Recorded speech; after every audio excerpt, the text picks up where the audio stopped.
Warahmatullahi wabarakatuh. Waalaikumsalam warahmatullahi wabarakatuh. Assalamualaikum warahmatullahi wabarakatuh.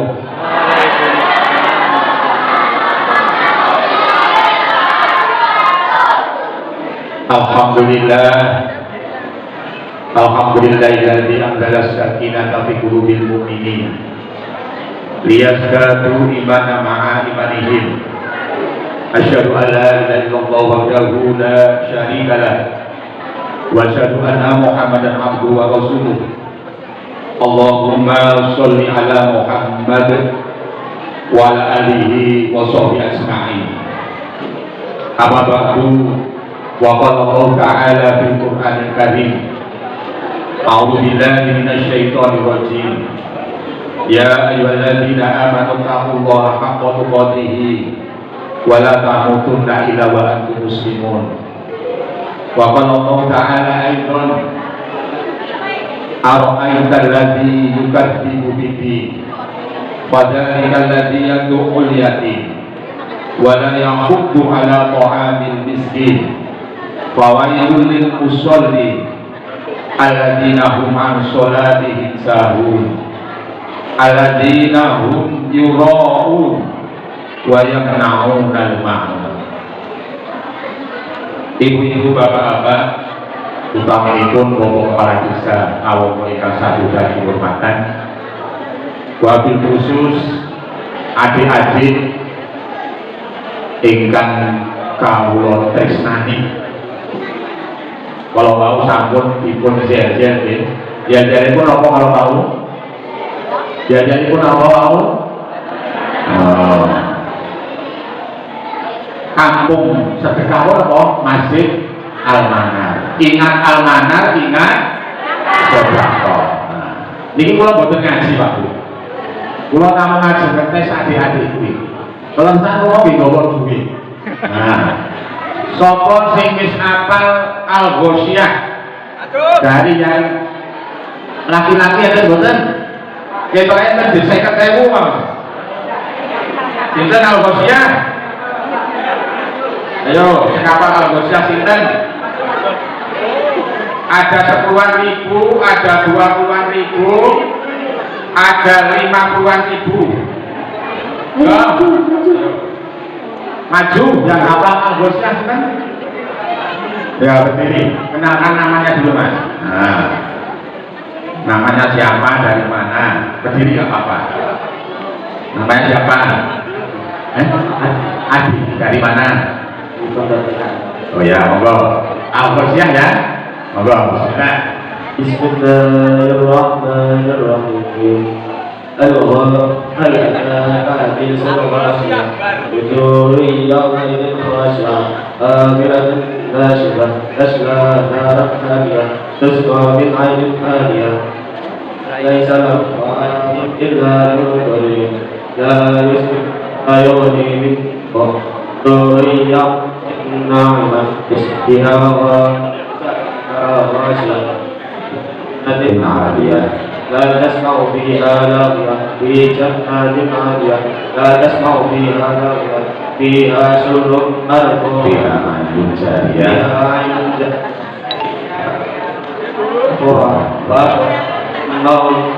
ونمارق مصفوفة وزرابي مبثوثة أفلا ينظرون إلى الإبل كيف خلقت وإلى السماء كيف رفعت وإلى الأرض كيف نصبت وإلى الأرض كيف سطحت فذكر إنما أنت مذكر لست عليهم بمسيطر إلا من تولى وكفر فيعذبه الله العذاب الأكبر إن إلينا إيابهم ثم إن علينا حسابهم رب حاسبني حسابا يسيرا. Alhamdulillahirrahmanirrahim. Bismillah, nah, mabuk itu nah. Tadi sing tinggi, Bapak ada 20.000. Nah, sing hafal surat Al-A'la. Ayo maju. Ayo satu. Ayo maju. Siapa yang berani? Al-A'la nggak ada yang putri-putri ini? Sabihis marobikal a'la. Nah, alladzi khalaqa fasawwa walladzi qaddara fahada. Gak ada? Mudun. Wasyamsi wa duhaha. Ada? Tambah Ayo. dikit. Ayo cepat yuk, gak rampung ngaji ini pun. Ayo cepat. Berkata dulu. Ayo. Siapa? Yang apa siapa? Yang apa surat-surat apa? Al-Qadr. Ina anzalna. Ayo cepat. Nah, kalah bisik kalah cepat saya deh. Kenalan dulu. Namanya siapa? Adelia dari putra Nipun. Bu Pane boleh nanti Nipun. Oh, Anissa, nggih monggo. Al-Qadr nggih. Bismillah.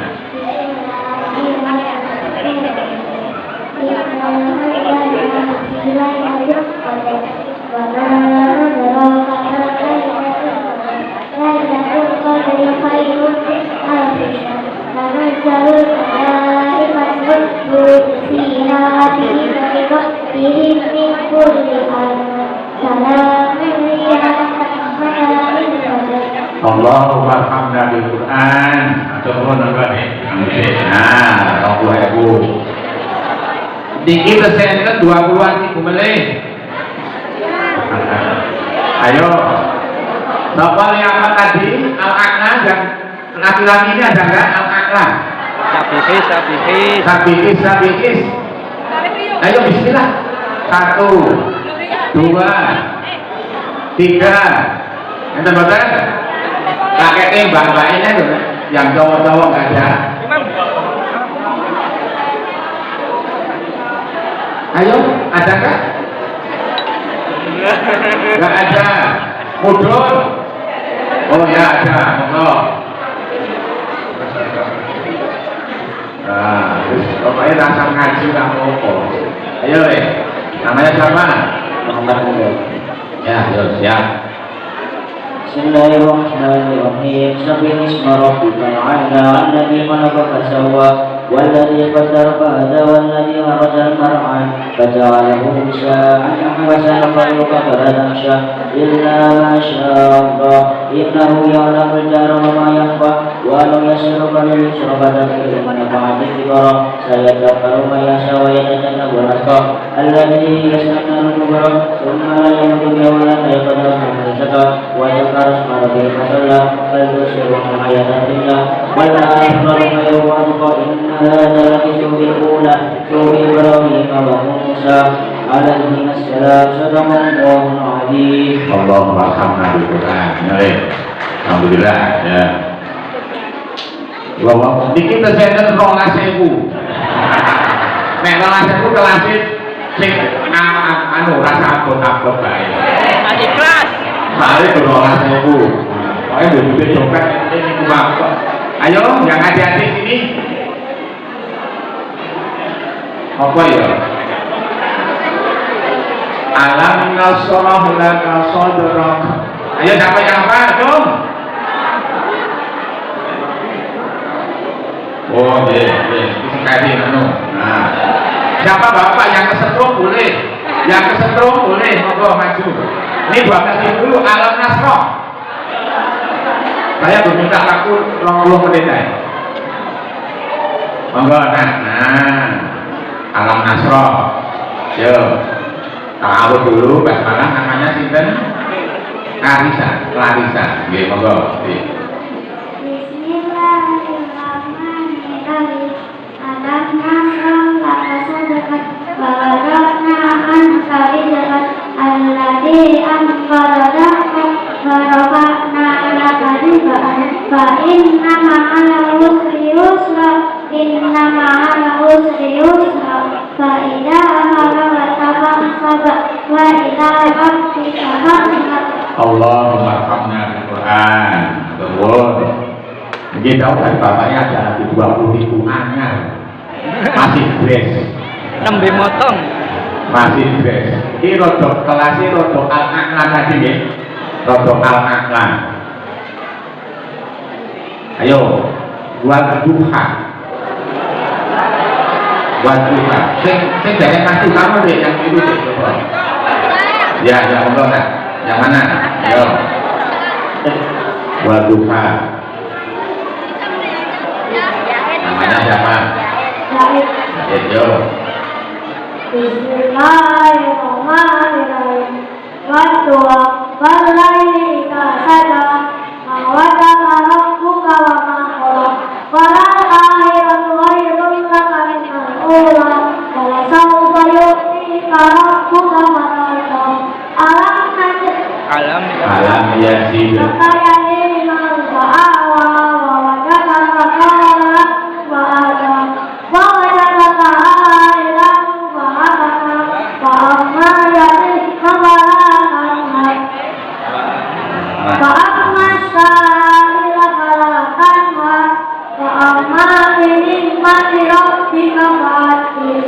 Allahu arhamna bil Quran. Nabi. Kalangan sih. Nah, betul. Masih ada yang siap? Pun. Nah. Jadi, hari ini kalau tak ngaji seperti mawon. Allah Subhanahu wa taala berfirman dalam Al-Qur'an Karim surat Al-Baqarah ayat 215. A'udzu billahi minasy syaithanir rajim. Yas'alunaka madza yunfiqun. Qul ma anfaqtum min khairin falil walidayni wal aqrabina wal yatama wal masakin. Wal yatama wal masakin wabnis sabil. Wa ma taf'alu min khairin fa innallaha bihi alim. Mereka bertanya kepadamu wahai Muhammad tentang apa yang mereka nafkahkan. Qul, jawablah, apa saja harta yang kamu nafkahkan hendaklah diberikan kepada ibu bapak, kaum kerabat, anak-anak yatim, orang-orang miskin, dan orang-orang yang sedang dalam perjalanan, ibnu sabil, yang kehabisan bekal. Dan apa saja kebajikan yang kamu buat, maka sesungguhnya Allah Maha mengetahui. Tidak jamaah majlis tadi yang dirahmati oleh Allah Subhanahu wa taala. Dalam hal ini dapat kita tarik kesimpulan. Anfaqtum itu nafkah, rizki, atau ada yang mentafsiri sebagai bentuk zakat. Rizki yang berupa harta benda tentunya. Harta benda itu yang berupa uang. Maka manakala kita mau mentasarufkan uang kita, mau mentasarufkan rizki yang datangnya dari Allah, yang pertama lihatlah kedua orang tua dulu. Saya sebelum menafkahkan kepada selainnya, saya lihat kedua orang tua dulu. Bapakku bagaimana, ibuku bagaimana. Kalau bapak ibuku sudah cukup, baru pada urutan yang kedua, wal aqrabi, yaitu kaum kerabat kamu. Jadi kalau bapak ibu kita sudah cukup, alhamdulillah. Namun kalau bapak ibu kita masih dalam kondisi kekurangan, ini yang harus kita nomor satukan. Janganlah kita banyak membantu orang lain, teman-teman kita, namun orang tua kita kekurangan, jangan sampai.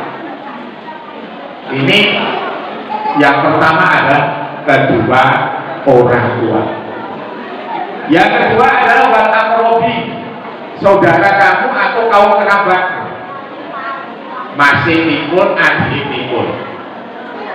Kalau kakak kita jenazah sapi, saudara-saudara kita jenazah sapi sudah terpenuhi kebutuhan akan kehidupannya, Kemudian urutan yang ketiga yaitu wal yatama, yaitu anak-anak yatim.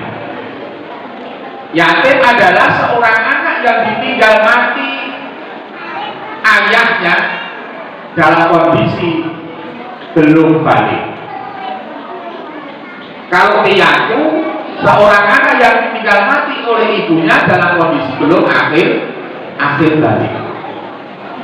Pertanyaan, kenapa kok ini harus kita penjenengan sami perhatikan kehidupan anak-anak yatim ini? Karena apa? Menyantuni anak yatim merupakan sunnah dari Nabi Muhammad Shallallahu Alaihi Wasallam.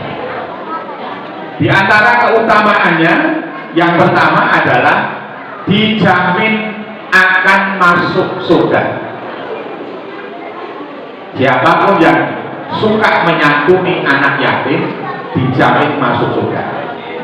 Ini ringkesannya begitu. Dalilnya tidak perlu disampaikan. Bahkan Nabi menyatakan dalam sebuah hadisnya, barang siapa yang suka menanggung kehidupan anak yatim, maka mereka akan di surga.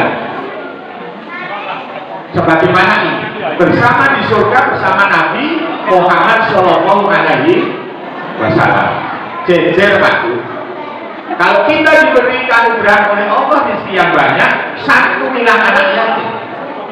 Dalam hal ini memang tidak ada instruksi-instruksi khusus dalam hal menyantuni anak yatim. Kudu di bulan Muharram juga tidak ada, harus di bulan puasa juga tidak ada.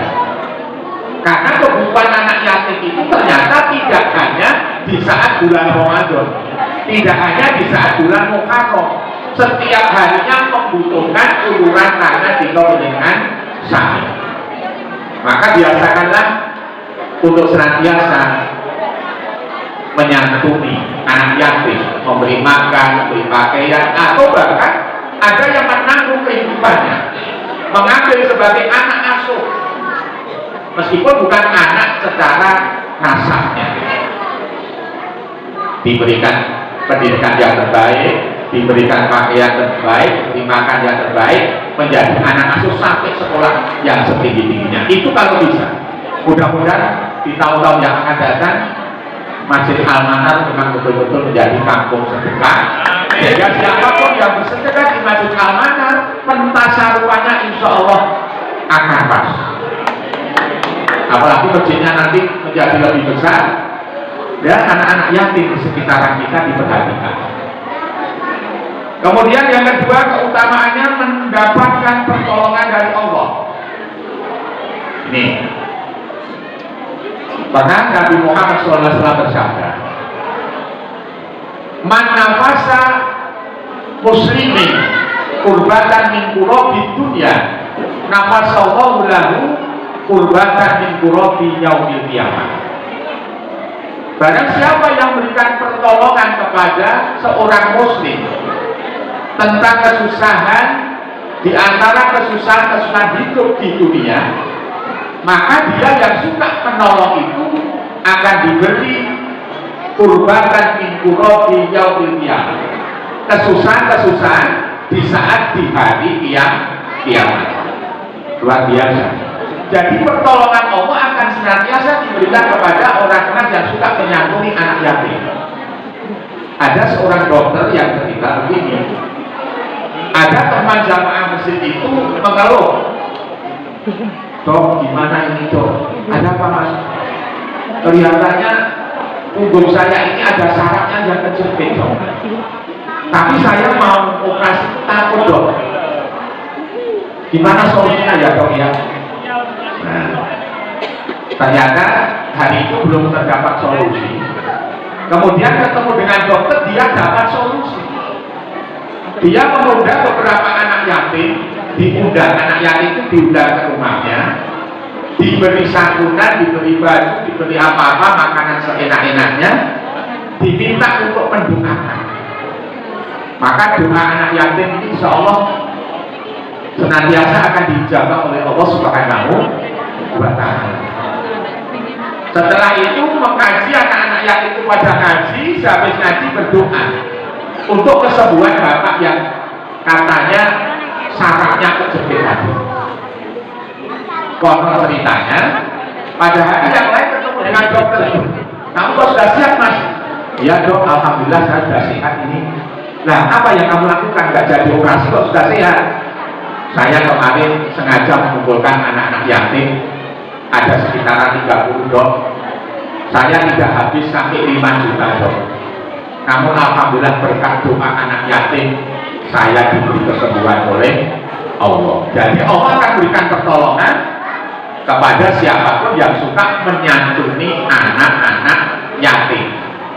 Kita harus ada simpati, tapi juga ada empati, ngerasain apa yang dirasakan oleh anak-anak kita yang belum akil balik ini, manakala tidak punya orang tua. Nah ini banyak sekali sebenarnya manfaat keutamaan yang akan didapatkan bagi siapapun yang menyantuni anak yatim. Terhindar dari siksaan di akhirat, jelas. Berkesempatan menjadi teman Rasulullah di surga seperti tadi. Jadi siapapun bapak-bapak, ibu-ibu yang suka menyantuni anak yatim, tidak pernah menghargai anak yatim, tidak mendukung orang-orang berikan makanan kepada fakir miskin, maka di surga akan bersama Rasulullah. Koyong yang ketiga berarti. Jadi terwujud dengan dari manis ijen-ijen. Sopo manis sing nyantuni anak yatim, arep amoran keteng suwarga koyong. Luar biasa sekali. Kemudian yang selanjutnya sebagai amal untuk bekal di akhirat, itu jelas. Karena ada istilah dalam Islam itu yang namanya sedekah jariyah. Banyak sekali bapak yang dirahmati oleh Allah SWT. Kemudian pahala yang menyantuni anak yatim, banyak sekali juga ini. Nah, di antaranya dimuliakan dan kelimpahan rezeki yang banyak, mendapatkan pahala yang setara dengan berjihad, segala kebutuhan hidupnya terpenuhi, mendatangkan berkah di rumah. Maka biasakan Rasulullah senantiasa bersama dengan anak yatim. Satu saat di hari raya Idul Fitri, maka zakatul fitri tuhrotal ini batu mata lima sakit.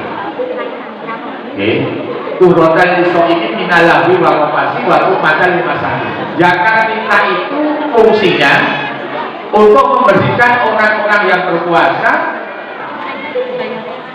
dari perkataan-perkataan yang tidak baik. Waktu mata lima sakit dan untuk makan anak-anak miskin.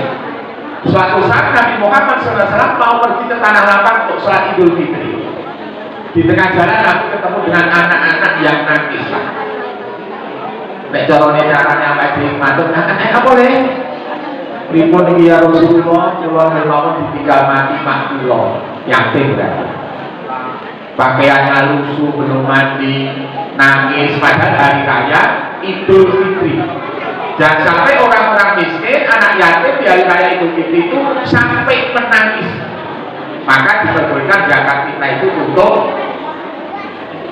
fakir miskin, anak yatim.